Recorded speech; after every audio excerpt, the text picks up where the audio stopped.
Welcome to the Athletics Office Podcast. I'm your host, Brandon Weaver, with my co-host, RC. Today we are joined by two gentlemen, JC Airington and Jarrett Edison, who help run our youth wrestling program at OCS. So thank you for joining us today. Yeah, thanks for having us. So tell our listeners about who you are and kind of what you do, both in the OCS scene and just who you are and your background. Yeah, so I have an 8-year-old boy now that wrestles at OCS, a 10-year-old girl, 5th grader, and so I own a CPA firm here in Edmond, Oklahoma. Grew up in El Reno, grew up youth sports, mostly baseball. Got into wrestling my 7th grade year, and so I was way behind. I was like Jarrett here. And so El Reno at the time had, one of the top programs in the nation. We were about top 5 in the nation. We'd go travel all around the nation. I was a very average wrestler, but on a very good team. And so that made me kind of fall in love with wrestling, the process of wrestling, just kind of, what that looked like. Mostly baseball growing up. So baseball youth, traveling everywhere in baseball. So that was my youth experience, was in baseball. My mom brought me a baseball the other day. It had the 1997 Yankees on it, and nice. League champs, and had everybody's signature on there. I'm sure we beat Anadarko in that. Oh, yeah, terrible yeah. baseball. So, but yeah, that's a little bit about me. Just kind of run employees and stuff like that through CPA firm, and so yeah. Jarrett. So my name's Jarrett Edison. I've got a 1st grader and a 2nd grader, 6 and 8, and honestly, we love being at OCS. And I grew up wrestling from a young age at 5. So I wrestled from 5 all the way to 20-something, I think. I wrestled all the way through college. Wrestled at UCO, Central Oklahoma, right here in Edmond when I moved here from Kansas. So I grew up wrestling in Kansas, came down here for school, and then never left, and been in Edmond ever since. And so we just thought it was a natural path for our kids to go to OCS. We thought it was our calling, and we love being here. And we thought it'd be great to, kind of keep a wrestling program going. And my boy wrestles. My daughter kind of dabbles in it, but mostly my boy Jagger. He's the only one from our crew wrestling. So. Well, we appreciate y'all's work with our wrestling program there, because you can't have a successful middle school and high school program if you don't get started at the youth ages. So really appreciate that. Yeah. Right. Fellas, tell me a little bit of why you decided to get involved with youth wrestling. That's a good question. So, we honestly, I didn't feel like I had time to get involved with youth wrestling. Just kind of, our boys are in it, and there was a void, and so we felt like we needed to step in and do that. There's not very many Christ-centered wrestling programs around the state, and what we get to do at OCS that a lot of people can't do when you go to, let's say a public school youth one. You can't pray after practice. You can't, probably have Christian music playing while they're wrestling. You can't do a lot of stuff. So, and also I think that we kind of live in this bubble here in Edmond where there's not a lot of toughness, and it's something that there's adversity and there's toughness and there's things that these kids got to go through, and you can push them through that in wrestling. It's them out there by themselves on the mat. There's nobody else to blame, no other teammates to blame. And so I know for me that was real important. And so that's kind of what got me involved. Is like, first of all, my son wrestles. Yes, he loves it. He eats it up. And but really just, Christ-centered focused program that, we can, kind of follow what OCS is structured. So. Yeah, we talk about that, wrestling being one of the toughest sports because it's individual, like it's agree. you and another dude, you're in a singlet, spotlights on you. Yeah. It's very tough to deal with because it's a mental thing, Right. It is. So. It is. And honestly, what JC said is right. For the environment that a lot of our kids and a lot of OCS kids and our personal kids grow up in is a very curated, sheltered life. Yeah. And we want to give our kids, some toughness, but more than anything, adversity that you can't duplicate somewhere else. And in wrestling, it's a controlled adversity, whether it's not just competition, but practice. I mean, even practice, there's not a week goes by that one of our boys isn't in tears at some point.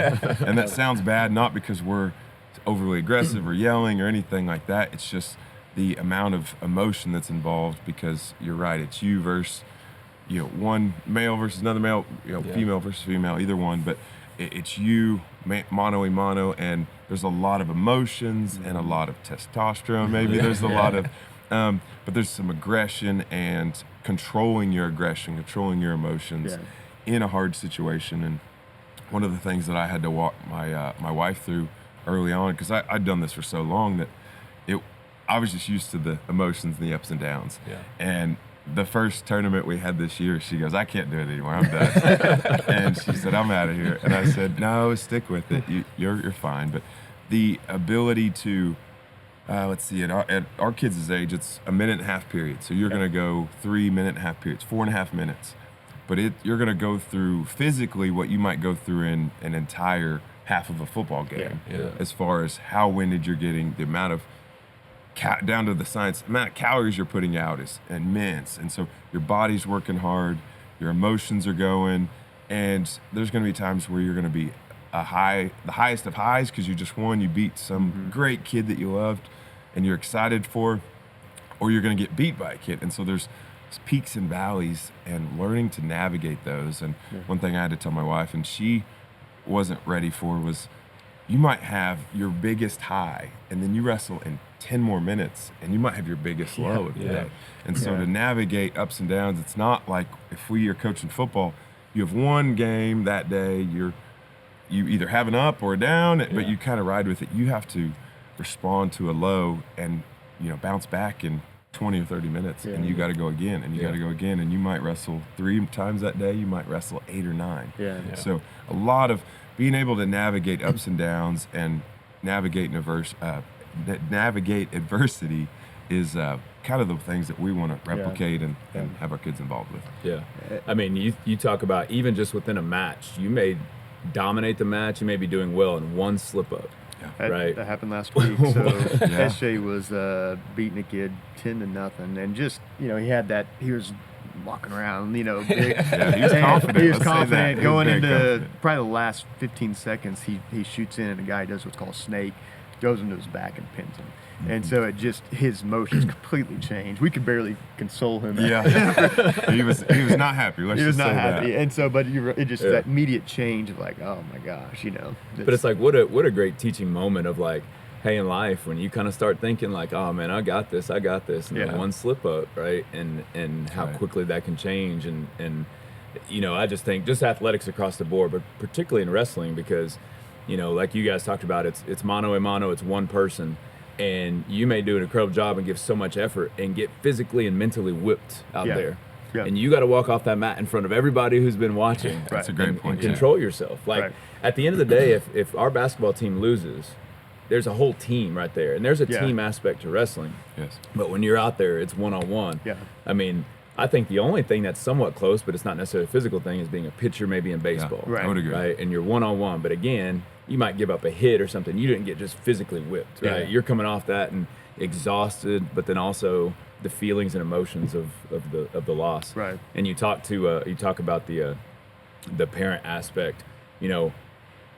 We probably all went through adversity growing up. We didn't grow up in this OCS community, right? Right. But I also don't want my kid to go through the things that I saw maybe growing up. Right. Gotcha. But this is an environment where you can put them through adversity, where it's somewhat controlled and things like that, and they can still learn hopefully some of those things. Absolutely. You're exactly right. And a little story about parents, wrestling parents. And so there's always a common saying that wrestling parents are the craziest parents. Baseball parents are pretty wild too. They're usually, but in wrestling, I don't know if this happens in baseball much, but you will actually see a mom walk onto the mat and yank a kid off of her kid because she's so invested in that child as a mother. But then the child's, even if he's not being hurt, emotionally, he might be breaking down. My baby ain't about to lose. Exactly. So I've seen multiple moms rip a kid off of their kid, and so not to say that it's a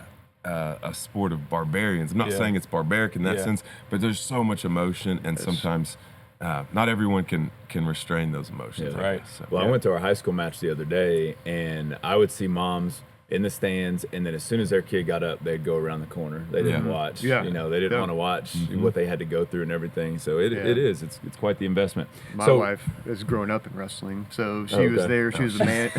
She's impressed. She's grown up through, you know, she was a manager when I was in high school, so she was with me the whole time, and so she's trying to teach Leslie. This is kind of what it's, you know, get ready for these emotions, you know, and stuff. We need her here. I know. Like. She'd have something to say. Yeah. She's funny. So roughly, how many kids participate in the program right now? Probably about 45, I'd say, Yeah. give or take a little bit. Okay. So that's Quite from a few, Yeah. We've got down to 4 years old, up to 6th grade, and once they're 6th grade, 7th grade for sure, they go on to middle school or junior high.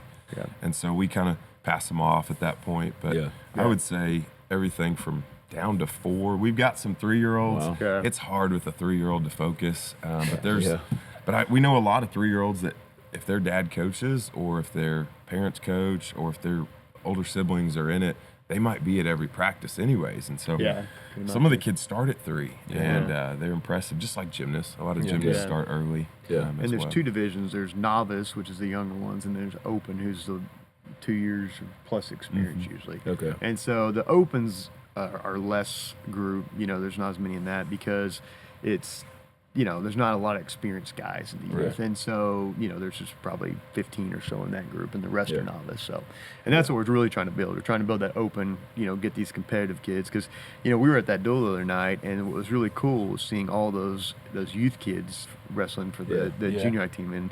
And there's a ton of them. I was like, these were all the kids that we got to be with and see. So that was a really cool experience. Yeah, absolutely. So obviously, for the purpose of this conversation, we'll just talk about kind of the youth wrestling, which you guys are involved in. So, what does it look like when youth wrestling is done well? Let's just say from a program standpoint, and then we'll get into the different roles within. But how would you, if you were advising somebody on starting a youth wrestling program and just how to set it up right, setting expectations, how to communicate, all those things, like what advice would you give them? Pardon me. So I would say you got to have a structure. You can't do it all. You can't be an island. It can't be one person doing it. I think what we've tried to do is have each other and our wives. So our 2 families are kind of spearheading the management side of it, directing the program. But then we also have another coach that helps more on the technique and is younger, doesn't have kids yet, and can kind of relate to the children, relate to the kids better, but also has been in it recently.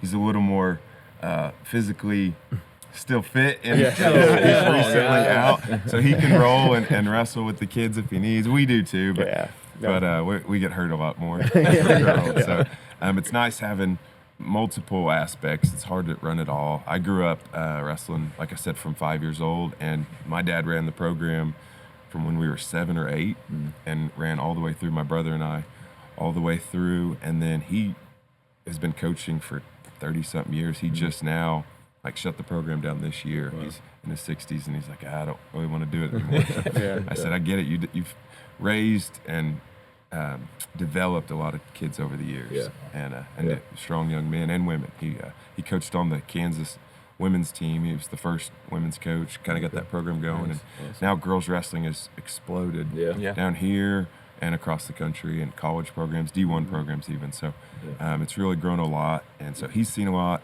And that brought a perspective to how we wanted to run the team. And I kind of shared with JC of, hey, we're about development, building strong young men, Christ-centered, with a development and a goal to get these kids into high school and love wrestling, not to win a gold medal this weekend.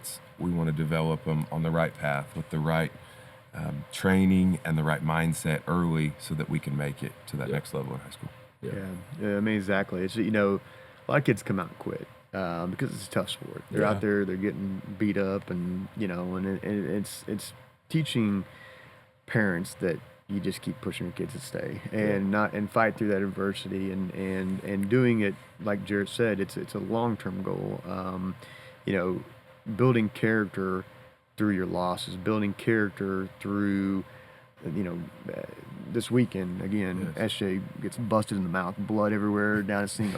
And so, don't you want to sign your kids up for everybody? That's not every weekend. That doesn't usually happen. But coming back and finishing the match after doing that, it's like pushing through that adversity. And he won. Too. And he won. He won. But it's not letting him just like, no, I'm packing it in. I'm done here. Yeah.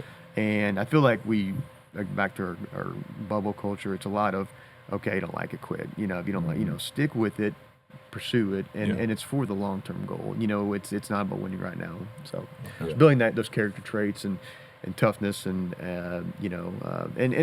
what we've tried to do, especially with my son, before each match and after each match, I want to pray with him and just, if you lose, let's pray about it. Let's reflect on what that was, and in the beginning, pray for nerves, because there's a lot of nerves out there. They're by themselves, yes. And there's crazy. We were one of the sixth graders came with us this week, and they had like a whole nother team there, and everybody on that other team was surrounding this match, and it was really just us and our little group against this whole crowd. And so he was out there by himself with everybody cheering against him, and we're trying to compete, and he won. And so it's just that we take pride in that and seeing that as the OCS community. So So like, what advice would you give parents in getting into wrestling, right?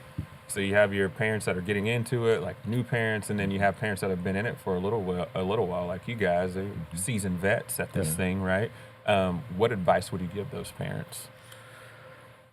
Kind of what I just said just a second ago is, expect adversity, expect losses, expect humility. Yeah.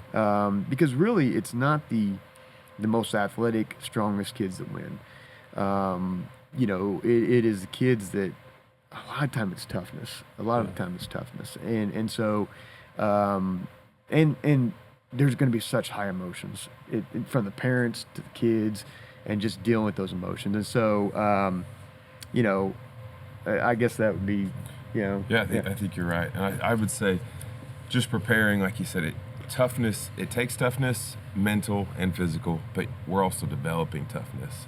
And so there's a lot of kids. I didn't start out as the toughest 5-year-old, that's for darn sure. But but my dad knew that it would get us there, and so that was one of the goals. And we didn't grow up in an OCS community, and so he wanted us to be tougher, and that was kind of the intention then, but also to build us into strong men that can handle the stress. And so the stress of life and the stress of work environment and ups and downs. And so I think just for a parent, knowing, hey, it's going to be difficult to see your kid go through things, whether that's practice that might be hard.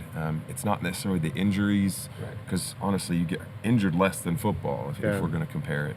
But as far as just, you're going to be sore sometimes, and you're going to be kind of banged up. You might, cut something, and we'll fix that up, and we'll get you back out there. And we still take a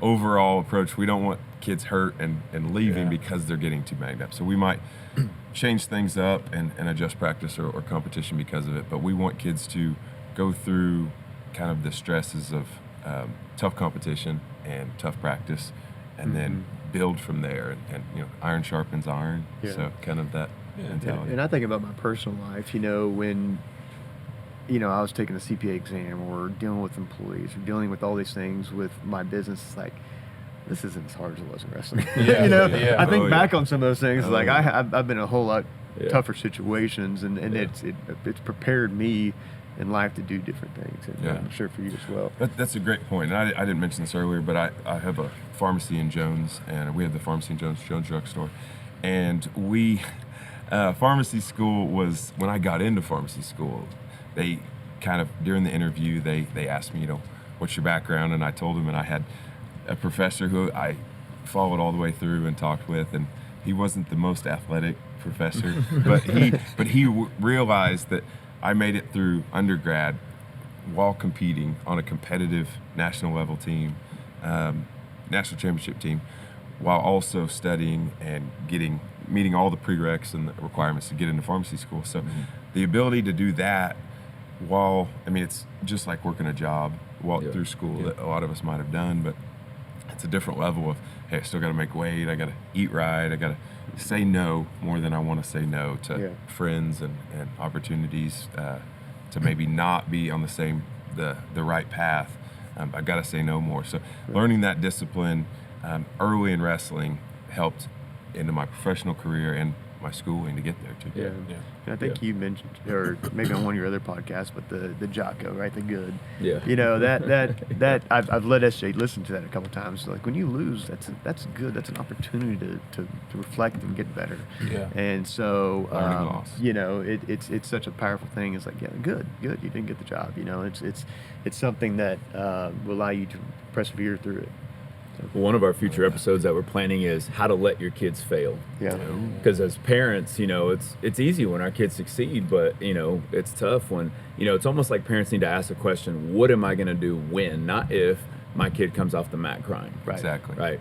If my kid gets hurt, right, out there on the mat. Yeah. If my kid is just so emotionally caught up in it, like, how am I as a parent going to bring perspective to an 8-year-old Right. who they're only thinking about this moment right here, Right. but I'm 40, you know, maybe I can step into that situation and be able Right. to bring perspective. And then from the Christian aspect of saying, man, this is such a blessing to go through these trials. You're going to be so much better for it. And, Yeah. and it's okay. It's okay to feel hurt right now or frustrated or whatever you're feeling, but we're going to come out of that, and it's Right. going to teach us perseverance and all those things. And so just an incredible opportunity to be able to teach that to our kids rather than it's just all about winning. Right. Right. Yes. Because you may never win any tournament and get so much out of it that you'll see the 100%. fruits of later on in your life. So. Absolutely.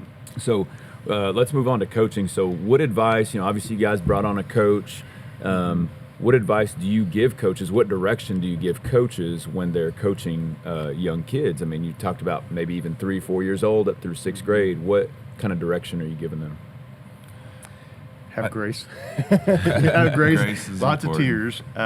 There's is going to be important. tears, and you know, just trying to, you know, work through some of those emotions. It's such an emotional sport, and there's, you know, it's just setting kids aside and be like, you're fine. You know, get back out there. You're good to go.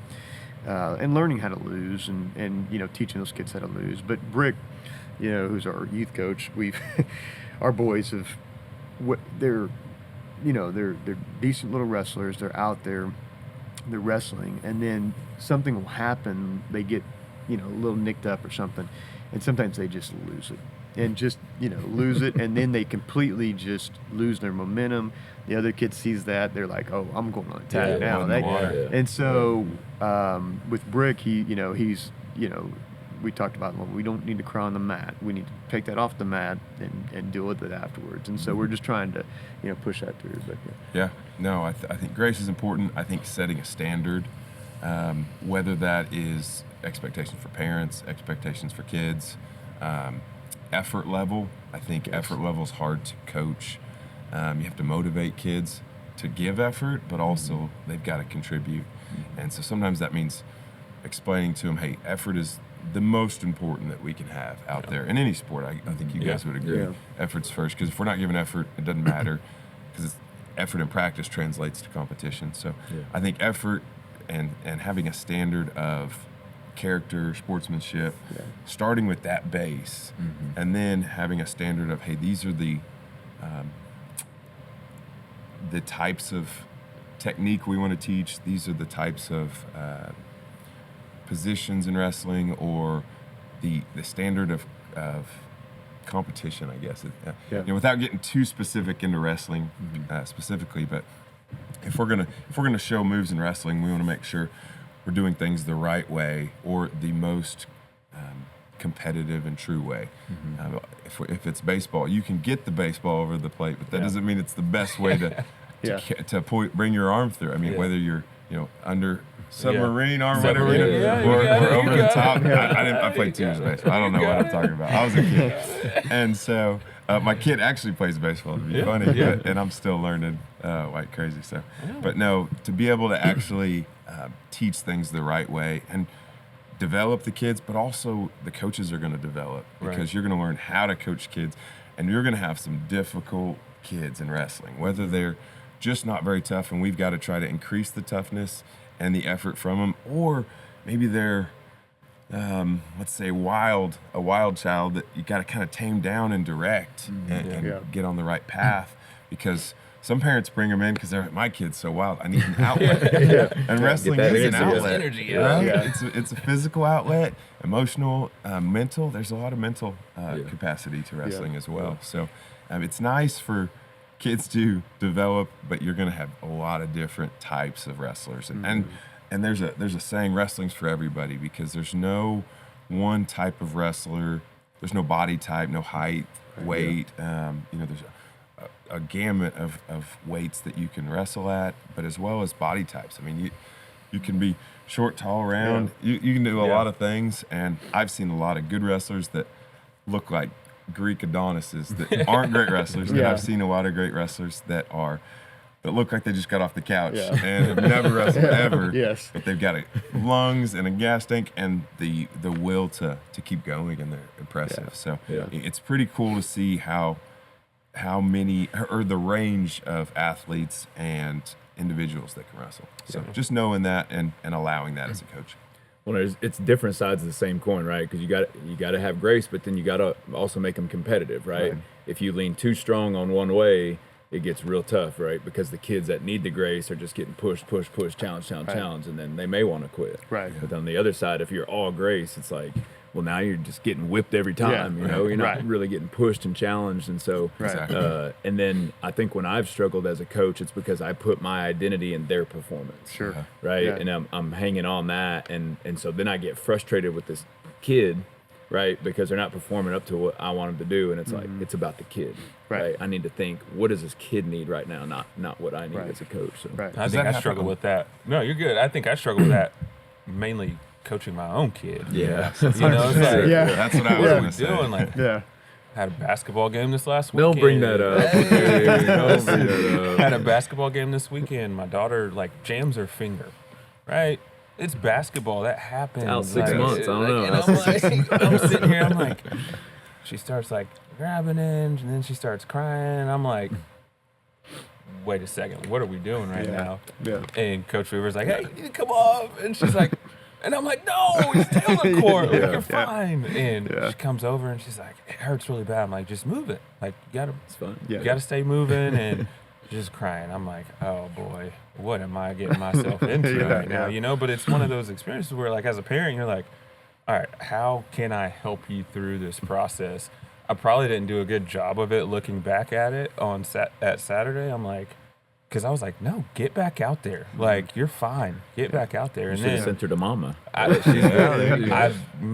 actually looked at mom, and I was like, every one of those looks, and I'm like, what are we doing? So, but that's just a little perspective on that. It is, and there's a lot of times that we put our identity in our kids, and because we've wrestled, we want them to wrestle the way we learned, or maybe not the way we learned, but maybe to the standard that we were at some point. And they're, if they stay on this track, they're going to be better wrestlers than us, because my son and his son are on the track to do better than mine's doing better than I did at 6, 7, 8. So I think he's going to be fine, and I think SJ's unbelievable, and JC started at 7th grade, I think. So he's way ahead right now. So, but we still kind of put our identity of what did we do wrong, what can we change, why we kind of beat ourselves up. And so from a coaching dad perspective is hard, or mom, coaching parents perspective, it's hard, but I think that's what makes you stronger as a parent too. Well, and even I sometimes have to tell Jarrett, you got to coach SJ. I can't do it. We got to switch, because I do get too emotional, and it's when then if there's he's not being tough or whatever, I'm like, you got to go handle it. Don't let me handle it, because I won't be as good. Well, and sometimes we look at the end of our story more than the beginning, right? I wrestled in college, and I was able to do this in high school and all this stuff, and it's man, when I was 8-year-old, I was terrible, or I hadn't even started, in my case, playing basketball, and so. Yeah, I think just trying to remember, what was it like when I was that age and struggling with things versus what I was like down the road. Right. So, good perspective to have right there. Yeah. So what advice would you give kids of this age getting involved in wrestling? That's a good question. Yeah, because it depends on the age, I think. Because there's fifth graders that come out, and then there's second graders that come out, and it's a different advice for each one. You know, we were at practice the other night, and you know, our second graders over there drilling great, just crushing it, and then some of the older kids were just not. And so I was like, you guys got to be, you guys got to be leaders out here. You guys are the big boys. Be leaders. Teach these young ones. And so, you know,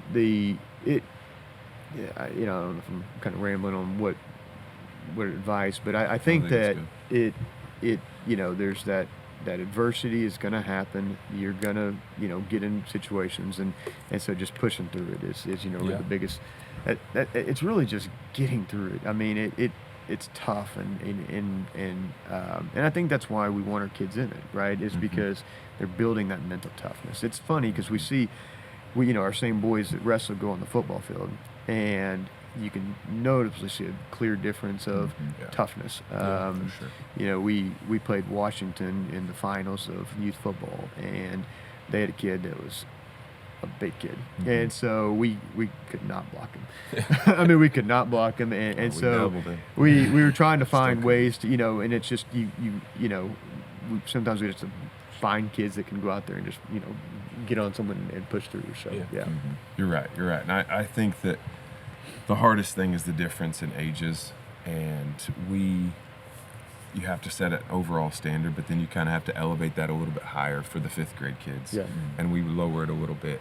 One of the reasons we break it up into a novice versus an open situation is for that reason. So you've got different skill levels and speeds at which they learn. So that helps, but I think what JC is right, or what JC said is correct.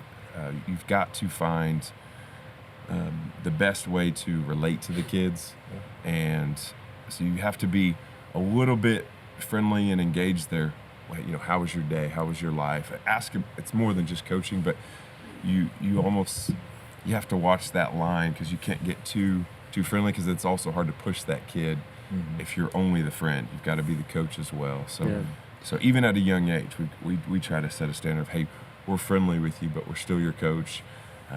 We can't have disrespect either, because there's a lot of emotions, and that can easily slide to disrespect in wrestling. So we try to keep a standard of being respectful along with the effort, and keep the effort going. Don't let it slide into disrespect. And learn how to lose.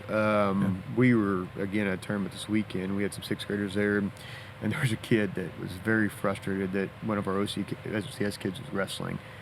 So when you get on top, this kid was purposely trying to headbutt our OCS kid, purposely trying to do it. And the OCS kid was great about it. He didn't retaliate. You know, he just was, you know, calm, collected. You know, shook his hand, everything, and he could have turned into a whole lot worse situation, because this kid was purposely trying to hurt our kid. And so that kid definitely didn't know how to lose. And so it's, you know, being able to lose with grace, and, you know, trying to get better the next time. So yeah, absolutely. Something popped into my head that I was going to ask y'all about on that. Well, it's probably hard to talk a second grader into participating in a sport when it's difficult, right? So there's got to be a fun component. There's got to be hey, your buddies are out here, you know, those type of things. But then, you know, the other thing is, wrestling is such a technical sport. Skill may be part of it, but very technical, just the moves you're learning, and just when to use them, how to use them, and things like that. And so the earlier you're getting started is such a huge thing, you know, whereas I feel like there's some other sports maybe you can pick up later and be completely fine. I think wrestling is one of those that, you know, if you've got some younger buddies in there, just getting them in there. And if you're a parent, you know, looking for a place and an outlet for your kids, and I thought that was a great comment of, wrestling's for everybody, right? You don't have to be, you know, 6'6", and you know, you don't have to be tall. You don't have to, you know, just have an arm. You know, in baseball, like, come out here, and there's so much that you can get out of it as a kid. So let's shift gears and talk about officiating. So you guys go to tournaments. You guys see duels even at the middle school and high school level. Like, you know, what do you see in the officiating environment in wrestling? And again, what advice would you give coaches, player or wrestlers, and parents on how to interact with officials, and just kind of the expectation that we should have. I saw this last week. Jarrett's son got beat based on an official call, and it was a bad call. It really was. And the way Jarrett handled it was probably better the way I would handle it, because Jagger lost the match because of this. And it was a young kid out there that really didn't know what they were doing.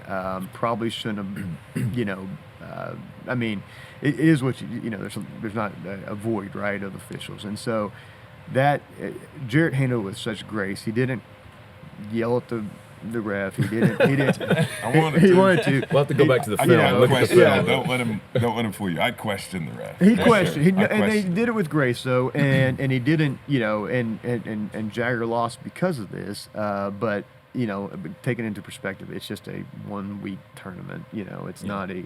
This isn't the gold championship. And so just it they're going to make mistakes, and we saw it a lot this last couple of weeks. But it's just you got to let it go. I mean, there's nothing you can do. Yeah. So You're right, and I think he's right. I did question the ref, and I tried to. I didn't beat him up too bad, but we. When I was coming up, there's a lot of one of the mottos that my dad and the coaches that passed my dad that talked about is don't leave it up to the ref was a common saying. Yeah. And so I told my son, I said, we should have made a few we should have had a few moves and done a couple things earlier in the match and capitalized on those to score points and be in a position where we couldn't lose by that one call. And I think that's what I tried to teach him. Now, in the moment, it was wrong, so I told the ref, I was like, hey, even though we made some mistakes, can we call it consistently and correctly, which is the goal. Yeah. But when I was coming up, I actually refereed in high school because it was extra money. Sometimes you're at a tournament anyways, and you would ref in between matches even. When we wrestled freestyle and Greco in the summer, which is the Olympic style wrestling. I refed all the way through high school into college when we weren't competing.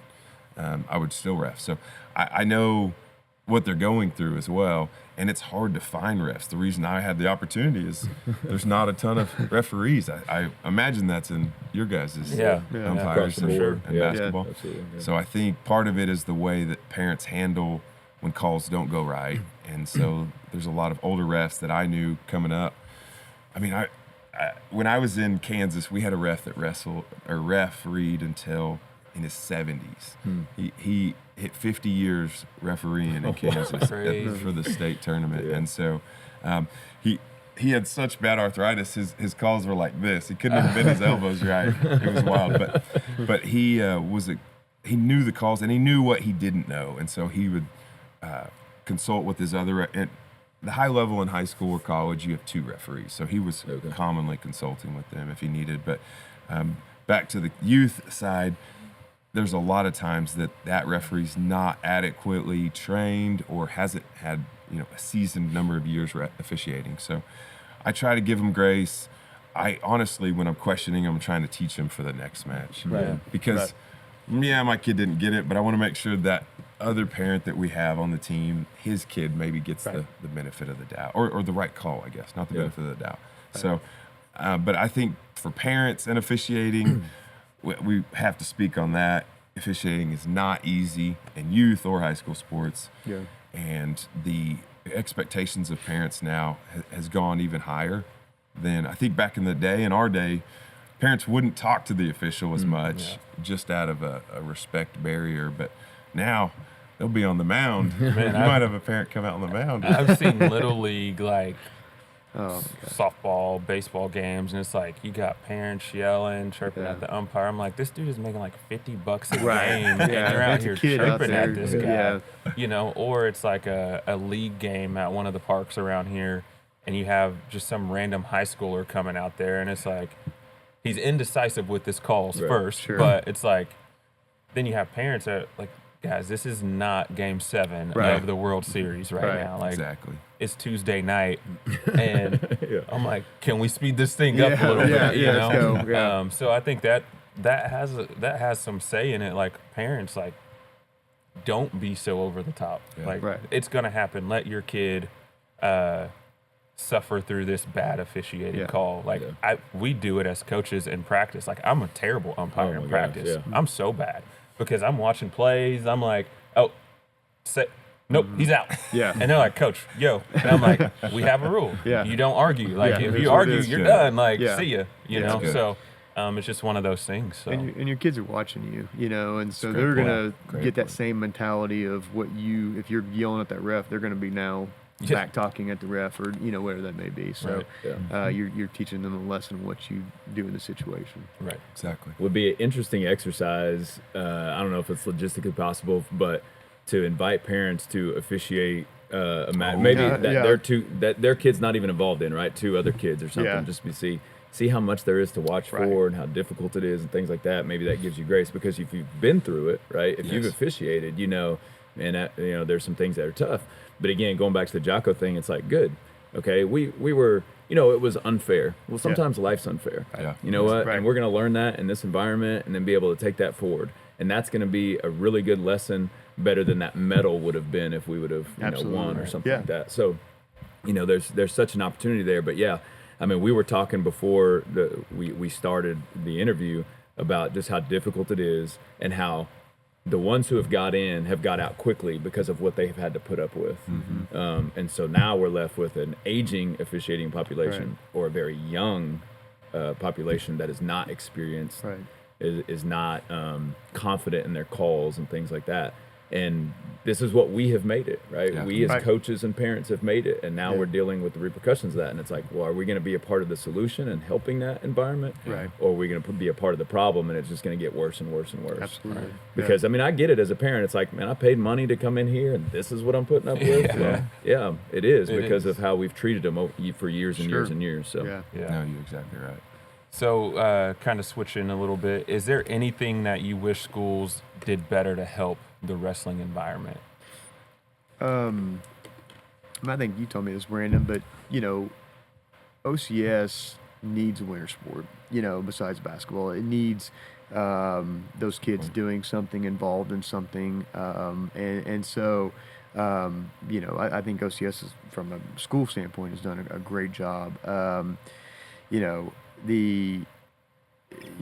we went to going back to duel last week, it was so cool because those kids took the young kids under their wings, and we were in the wrestling room before, and they were wrestling with SJ, the big kids, and that's what it's about. When we did youth football, I'm on the youth board, and the high school kids would send videos to the youth Yeah, kids that before was- the that was championship really cool. game. That's I was awesome. like, this is what it's about. It's about having those big kids and little kids together, and they look up to them, and and I think that OCS has allowed that environment to exist, and so that's been we try to emulate what the values are at OCS, even though we're not affiliated. But I've watched the youth football, and they do a great job with that.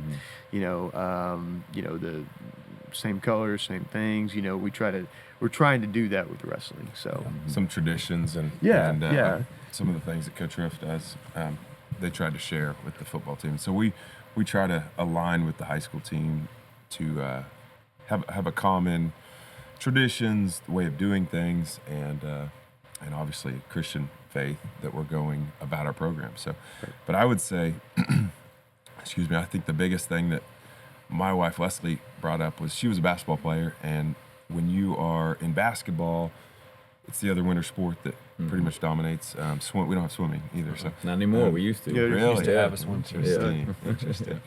So if it's the only other winter sport, there's only 5 starters, maybe 5 subs, a max of 15 probably. Yeah.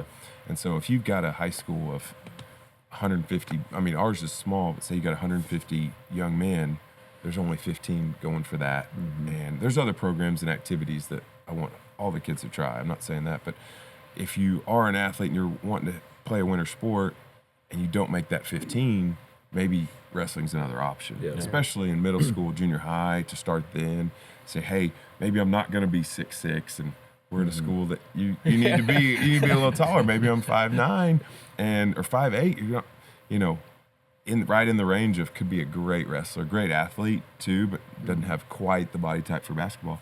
but the option to be in wrestling is big. And what Leslie told her, what my wife said was, hey, you've got 5 to 15 kids, and only 5 can be competing at one time. Mm-hmm. In wrestling, you can have, there might be 3, there might be 10 mats. You could have a kid on every mat. There could be 10 kids competing at the exact same time, if not 30, 40, 50 kids that day. Yeah. So wrestling's kind of nice that you can have a lot of kids competing at that same time. And although it's an individual sport, you can build a team, and we're trying to develop a team that has, 50 to 100 kids that can be comfortable and build a family, a brotherhood almost of kids that grow up together and train together.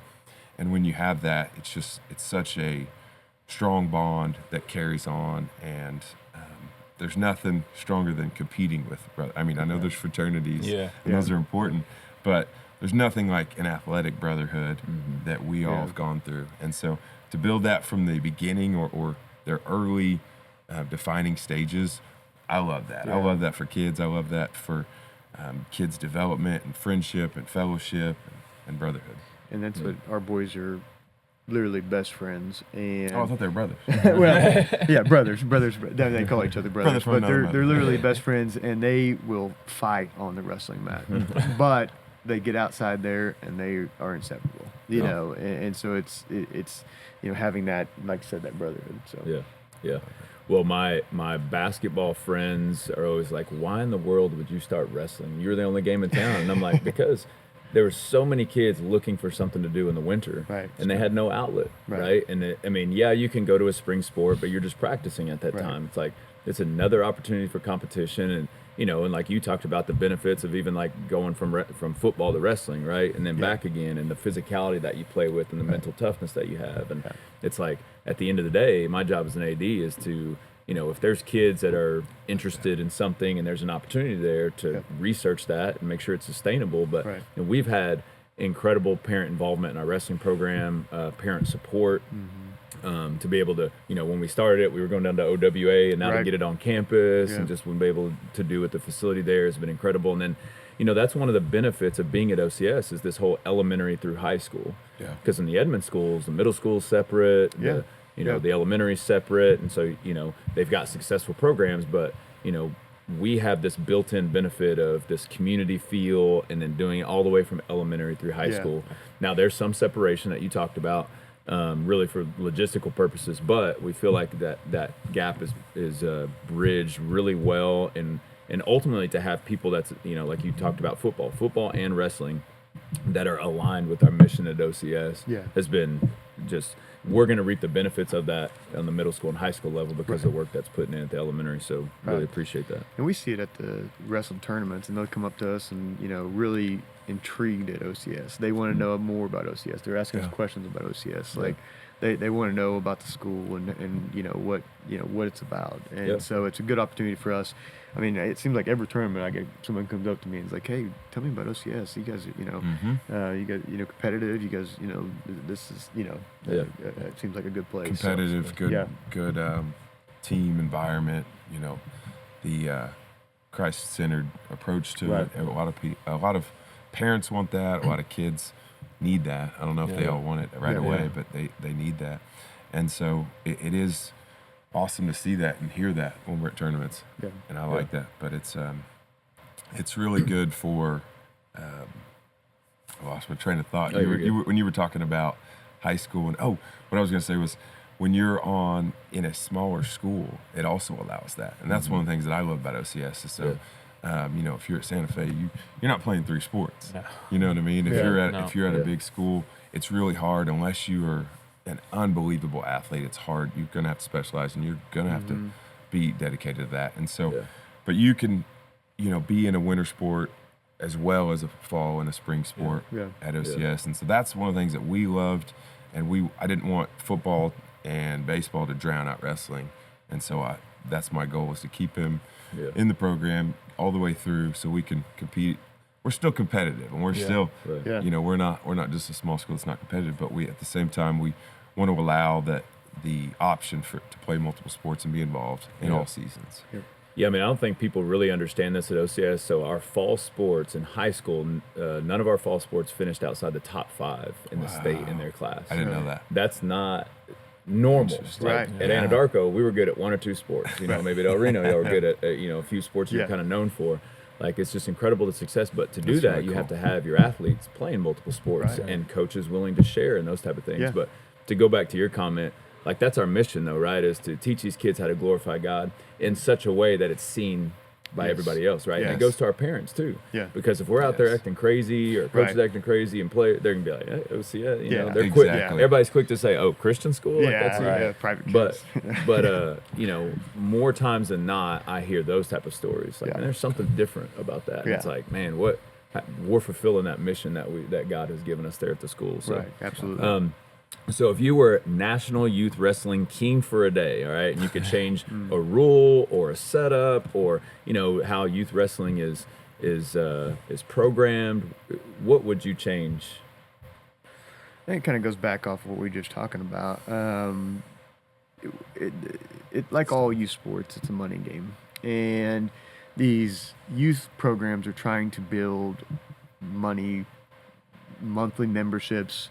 There's a lot of that where it's more about the club. It's not about the future of the kids. It's about getting the most kids in there, getting the most money, and so we go around these tournaments and I think you have to have school pride, and I think that having the Saints across our singlet on the back is super important, because we may be able to go over to another club and get different partners or do this or get national coaches coming in coaching these kids and doing these things, but it's about your school pride and it's representing that, and it's so cool because the best wrestling is pretty much in Tuttle, Oklahoma now. That's the best school.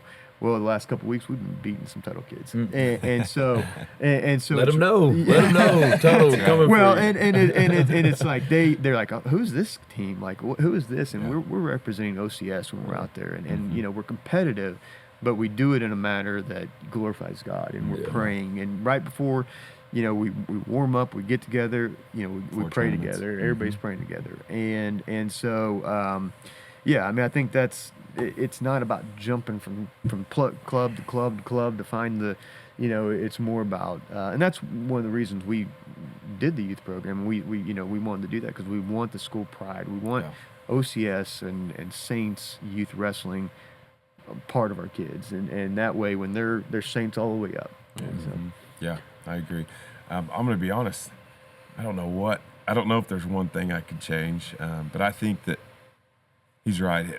All youth sports has gotten really money driven, and whether that's the amount of marketing you can do and make money on the other side of it, or the fact that parents are so hyper focused and obsessed into kids sports, which can be good and bad. Yeah. There's a lot more backing maybe than there used to be, but it is, and sort of try to balance that out of, hey, we need funding to be allowed to do, have tournaments and have mats and have facilities. We need funding for that, but also keep it focused on child development, not just about the tournament or the marketing of it. So it's a balance, because I love what they're doing now.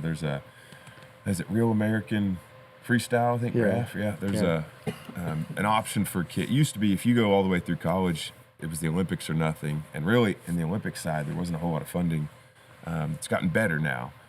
But to be honest, there's just now getting more and more freestyle, which is the Olympic style, options for athletes after they're done with college. So the fact that there's a more marketable approach to wrestling, I love, because it's options for us to keep pursuing.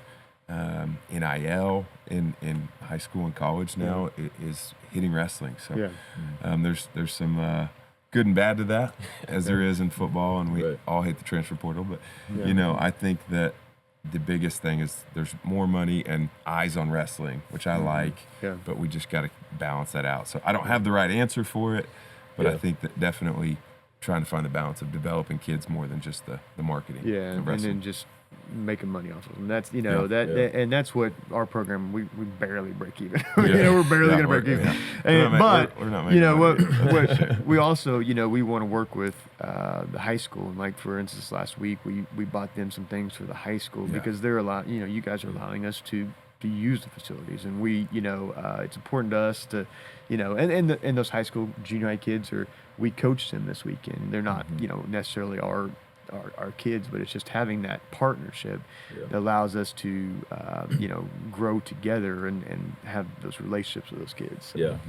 Yeah, I don't. Obviously, it looks different in each sport, and I definitely don't know what's behind all the wrestling and the fees and all these things when it comes to it. But I would assume that if someone was here from that's running one of those leagues, it's like, well, you're trying to match maybe expectations. Maybe what you have to pay officials nowadays to get them to come out is much higher than maybe when we were growing up, right? Or maybe we want the nice singlets, and so it's a little bit more. Or we got to pay for a coach, and now that that's it's a higher number, and so I don't know where that balance is, but I think everybody feels that as your kid goes from sport to sport. It's like, man, I got 5 kids out here. We're paying for stuff. It's like, shoot, man, I gotta get a second and third job over here to put you guys all these youth sports through some things. But because it was just pretty simple when we were growing up, and simple uniforms, and I don't know what officials are paid, but I'm sure it was pretty cheap and things like that. So there's a balance to strike there. But I'm fortunate. I have the feeling that our youth wrestling and our youth football are probably on the cheaper end of what other people are having to pay, things like that. We've kind of looked at other Baseball's clubs. cheap, right? You gotta get that $500 bat. Wait, one? It's something that we shared bats when I was playing. We had team bats. Like, I don't just grab this. And you just took a glove. You shared batting helmets. Shared helmets. You just took a glove. That's all you did. Not I that played way in anymore. tennis shoes growing up. Sorry, No, I'm just looking at the other clubs, and it's expensive. It's expensive, and it's a commitment. There is, and there's a range of commitments, whether it's a couple $100s for a season to a couple $100s a month, depending on or more. And there's a lot of academies, and there's different levels. I like that there's options for if you want to specialize and compete in wrestling, and maybe you feel like that's your sport, you're committed to that, then I like that there's options for it. But just trying to balance out the development and the money side of it, I think is important. Yeah, absolutely. So as we wrap up, are there any other points that you guys want to hit on, kind of, let the listeners know about? Go ahead. Well, I think you just got to get your kids out there and try it, right? Yeah. I think that we have fun, we play games, we make it fun for the kids. We try to build mental toughness, but also it's a fun environment, and it's getting kids out there that may not. Of course, like SJ and Jagger, they play basketball too, and so it's not that they're not doing other sports, but it's getting it out there, putting them on the mat, facing some adversity, and just allowing them to go through that, and just pushing the kid beyond what they think they can do. That's one of the biggest things. Just they can do more than they think they can do, and it's finding that and pushing them to that point. We're like, oh, you can do this. You're not your break-even point's not down here. So finding that wall and breaking through it, or finding that next step and hopping to that next step and climbing the stairs.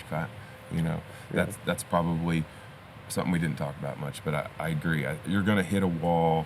You're going to have bad days in the gym, in practice or at competition, in every sport. But in wrestling, it's just amplified because it's a little more difficult physically and mentally sometimes. So teaching those kids early, hey, we're going to find a wall. We're going to bust through it. We're going to find, not literal, but finding don't find your ceiling, I guess. Find your ceiling and elevate above it, and find that level that you think you can get to, and where you want to quit, and then keep pushing through, and then miraculously, I don't know how, but that's how development at failure. And so teaching kids failure, which I'm excited to hear this future podcast, but teaching kids failure, we teach kids to fail every single Oh, practice. every day. I mean, every practice you're failing, and we're going to learn from it, and we're going to get better. And so just getting kids out there to try it. We usually do a trial week for any parents that are interested. We do a trial week, come out.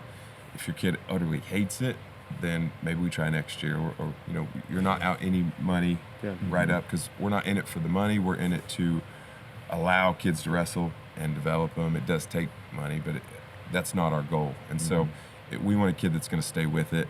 And if the kid, it's not quite the right fit, which it always isn't, or it isn't always, then we'll just do a trial week for a lot of kids. And so we have some that doesn't work out, and you're not out any money, but you get to try it. And we have a lot of kids that fall in love with it, and a lot of kids that are unsure, and then they, like I said, they find their ceiling and they keep working, and parents keep them supported and motivated, because it takes the parents to do it too. But it's awesome to see a kid develop and learn to like it. And we struggle with, we try to play games in practice, especially on the youth side, to keep it fun.